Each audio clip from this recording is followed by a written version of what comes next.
Hi, I'm Cade Wade. And I'm Mystery. And together we're the Brofessionals. And we are starting the Let's Play of a NES series that I have been very excited to get my grubby little mitts into. It's Ninja Gaiden! Hi!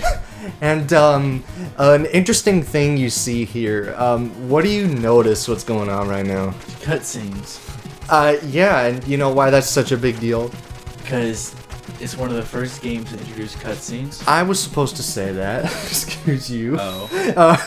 Yeah, we spoiler warning. We did some test playthroughs and we had a little bit of trouble. Like somehow he fiddled with something in the toolbar and that somehow made OBS crash. I don't know how. Just be careful for next time, yeah. I guess. So now we are beginning Ninja Gaiden, and yes, you are right, not the first, but it was one of the first games to like pioneer cutscenes in video games. And I think you've said you like it when a game tells a story along with a gameplay. Yes. You'll start seeing it in this one. I'm sure that'll tickle your fancy a little, I guess. Yes. And so basically the story here is we're playing as this ninja named Ryu, not that Ryu from Street Fighter. That's what I thought with me. Yeah, and he gets a letter from his father saying that he's on to a life or death duel, and that, sorry, I had to burp there. Sorry, I don't know why, that made me laugh for a second, but yeah, he's going on a life or death battle situation, and we're gonna get his revenge, we're going to get revenge on the guys that, killed his dear old daddy. So now we're slashing boxers and whatever that is on the ground. Like what is that? It looks like rabid, muscular, and like dogs. Wearing like a blue jumpsuit or something. And then you got some dudes at a Karate Kid or something. And there's a bicycler on a helmet with a sword over there. Already the enemy design, and this is quite kooky to say the least. Yeah. There, Mr. Wall. It's okay. I'm here for you. I'm sorry. And somehow slashing lanterns gives us, I don't even know what that is. Bags. Bags of what? Bags of pee. Bags of pee. Yes, you remember, don't you? Yeah. The Zelda 2. The piss bags are back, baby. Team Fortress 2 had something like that, didn't it? I don't remember. I think, wasn't it the sniper? He threw jars of piss at people. It's like, but we're not going to do that in this one today, I don't think, because professionals have standards. And we're more than professionals, we're the Brofessionals. Sorry, yeah. I just had to slip that in there. But yeah, this is Ninja Gaiden, and it's a hack and slash, 2D side-scrolling game. And real quick, watch how fast I kill this boss right here. Just go ahead. Ignoring the fact, look at that beautiful isometric view while I instantly, yeah. Wow. Already impressive. Get a good look at that view there while that timer's running out.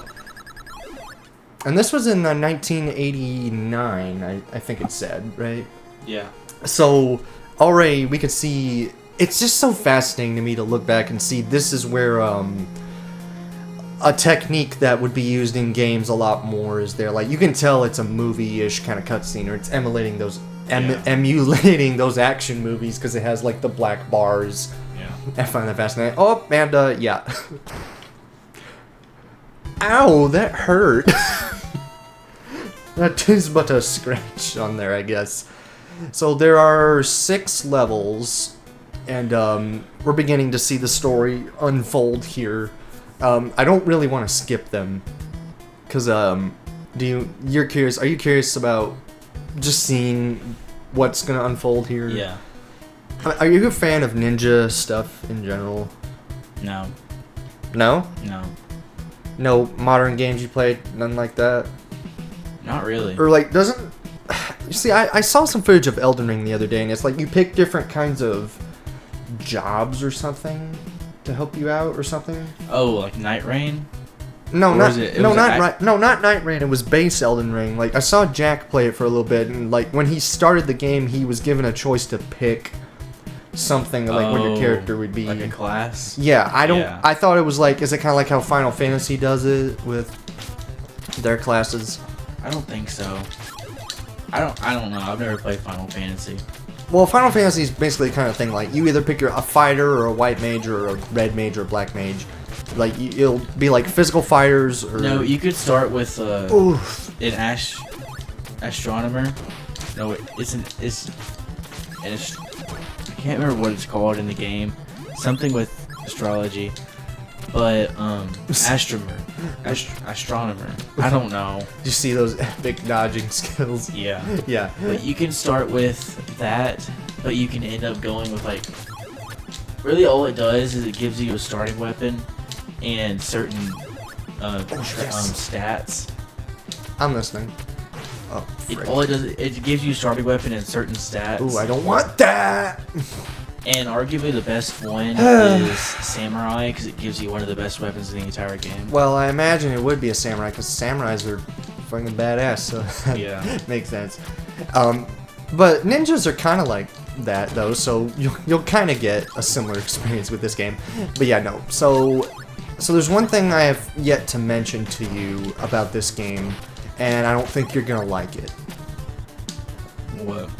This game is really hard, and it's not an easy-going experience. Is that okay? That's weird. Look, somehow, like me killing a fly drops stuff like, because that's a fly. You clearly see that. Is it a fly? It looks like a dragonfly. What's the difference? Or is that? I think there's a pretty big difference with a fly. That sounded kind of insectous of me. Yeah, insect. Jesus Christ, what have we become? So yeah. Oh no, I just realized. So that's the invincible fire wheel. I just realized though is that when it makes that noise, I'm not gonna be able to hear when it stops. So if I mess up, that's gonna be a problem. And you see, I just did a little speed run trick there where I jumped through I damage boosted through the wall. And so it begins. Oh wait, I'm gonna do it again here if you want to see real quick, and then. Good job. Not how I wanted it to go. That's how I wanted it to go. There you go. Oh boy, I don't know how long I'm gonna be able to do this without freaking the hell out, because I really don't, but yeah, this game is kind of a pain in the ass. That's one of the biggest problems I have in general, is like, and yeah, we've probably gone over this before, but like, have you overall enjoyed like the NES games we've played, despite some hiccups in the road? Overall, I'd say it's a 6 out of 10 on the enjoyment scale. Really? Yeah. That's interesting. It's not negative, but it's also not extremely positive. What keeps it from getting any higher? Sorry, excuse me. The sheer Sorry, I just unfairness It's being of some of the games. That is true, and that's the biggest problem I have with playing NES games. And I saw this in that short I showed you I made earlier, right? Yeah.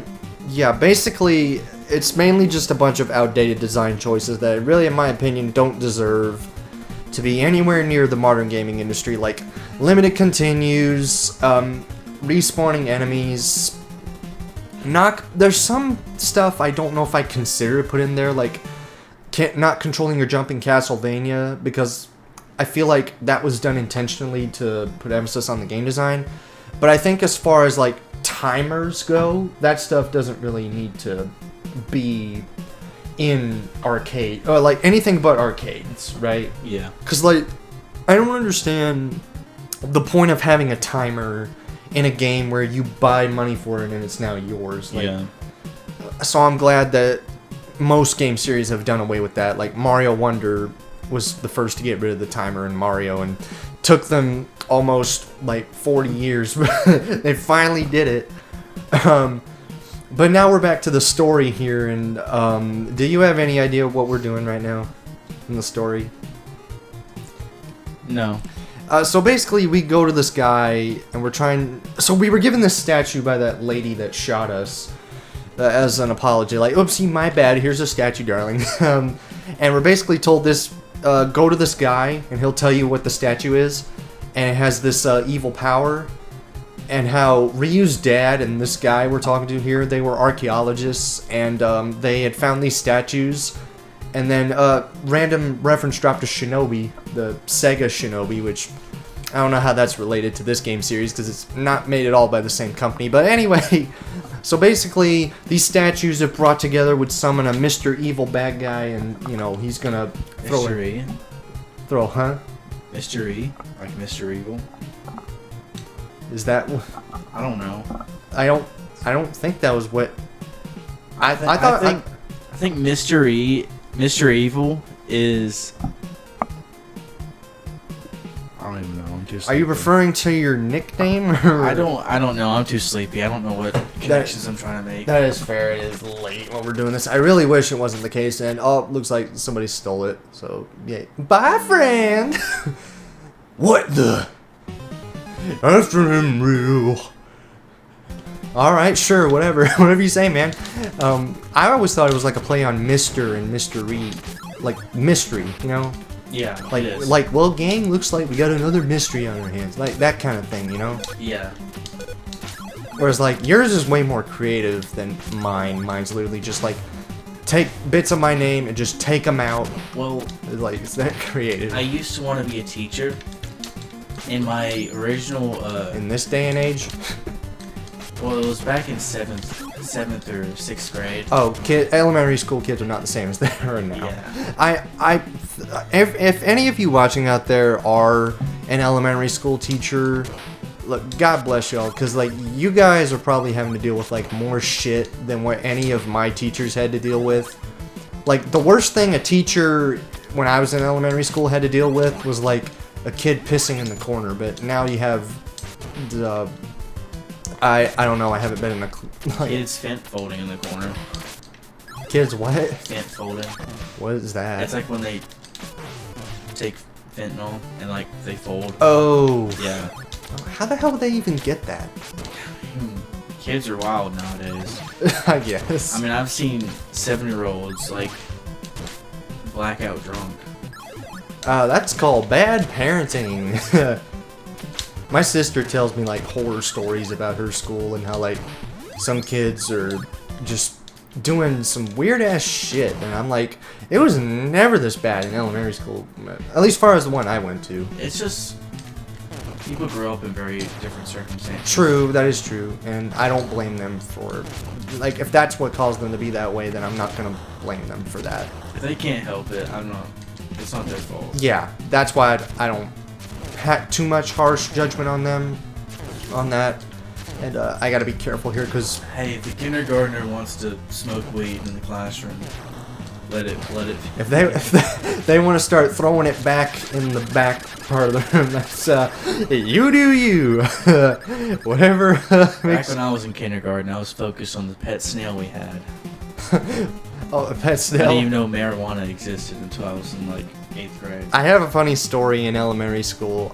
So one day, you know how, like, they have drop-off zones? Yeah. And you can watch the story while I'm talking about this, I guess, I don't know. There was a time where, I think it was in 3rd grade, I was, you know, the drop-off zones, right? Yeah. I was getting out, and I slammed the car door on one of my fingers. Oh, yeah. And it was bad. And kid me was like, well, I'm gonna go tell everybody this, because, like, I want to have 5 seconds of attention, because, you know, you want that in elementary school. So I get to the classroom, and I show them, like, which finger it was, and everybody immediately started yelling at the teacher, teacher, this is a bad thing. I'm like, what did I do? Because, like, 9-year-old, 10-year-old me is like, what did I do wrong? It was the middle finger. Yeah. And it was really, it was weird. Because, like, that's kind of the stuff I was experiencing, and it was a weird time. But very nostalgic time. I look back on those with fond memories.